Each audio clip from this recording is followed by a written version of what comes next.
السلام علیکم ورحمۃ اللہ وبرکاتہ۔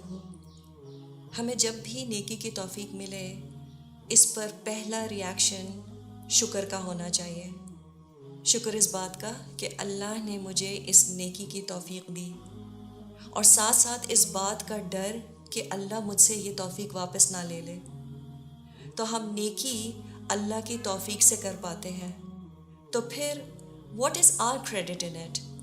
Well, the passcode for this tawfiq is in our hands, and that is dua, our humility and obedience to Allah subhanahu wa ta'ala. زندگی میں ہو سکتا ہے کہ آپ کو کسی چیز کی شدت سے آرزو ہو، but have you ever noticed we somehow never make dua for it? Why?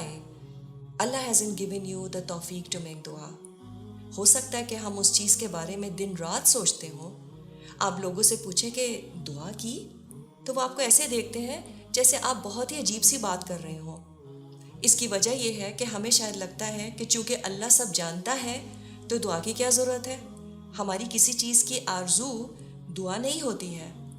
دعا کے لیے تو عاجزی کے ساتھ اللہ کو اپنا رب مانتے ہوئے ہاتھ پھیلانے ہوتے ہیں۔ صحابہ چھوٹی چھوٹی چیزوں کے لیے دعا کیا کرتے تھے۔ So the one who doesn't use this passcode, Allah has closed the doors of khair on this person. So dua, humility and obedience of Allah, that leads to khair in life. اسی طرح غفلت اور نفس کی غلامی شر کے راستے پر لے جاتی ہے، لیکن ہم شر کو کبھی اللہ سے ایسوسیٹ نہیں کرتے ہیں، تو اللہ کے حکم میں شر نہیں ہو سکتا۔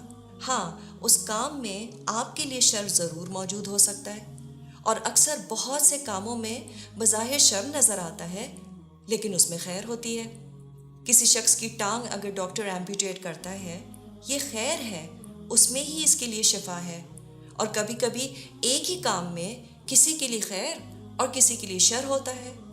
اللہ نے فرعون کو سزا دی، اس کے لیے غرق ہونے کا عمل شر اور دوسروں کے لیے خیر تھا۔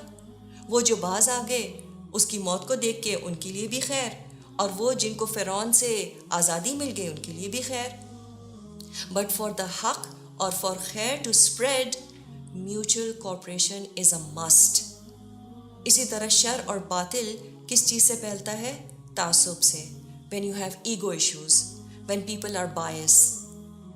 اس کمپیٹیٹو ورلڈ میں ہمیں عام طور پر دوسروں کی کامیابیاں زیادہ اچھی نہیں لگتی۔ We very easily feel insecure and we become biased towards these high achievers. اور چاہے وہ جتنا اچھا کام کر رہے ہوں، ہم ان سے کوآپریٹ نہیں کرنا چاہتے۔ So am I biased? Do I have ego issues? Do I focus on work or I focus on the person doing that work? A very tough question that everyone, and especially the ones working for Deen, must ask themselves. کیونکہ دوسرے شخص کا خلوص کتنا ہے، this should surely outweigh his way of working. تو بالکل جیسے ایک عمارت کی بنیاد میں جو مٹیریل استعمال ہوتا ہے اور اس کی فنشنگ میں جو مٹیریل استعمال ہوتا ہے، both are very essential but they are different.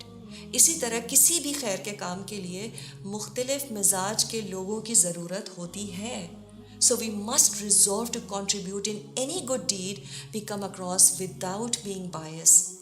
وَتَعَاوَنُوا عَلَى الْبِرِّ وَالتَّقْوَى وَلَا تَعَاوَنُوا عَلَى الْإِثْمِ وَالْعُدْوَانِ. Help one another in virtue, but do not help one another in sin and transgression. دوسروں کی کمزوریوں کو نظر انداز کر کے ان کی اچھائیوں پر فوکس کرنے کا سب سے زیادہ فائدہ ہمیں ہی ہوتا ہے. And we will surely grow as a human being and become people of resilience.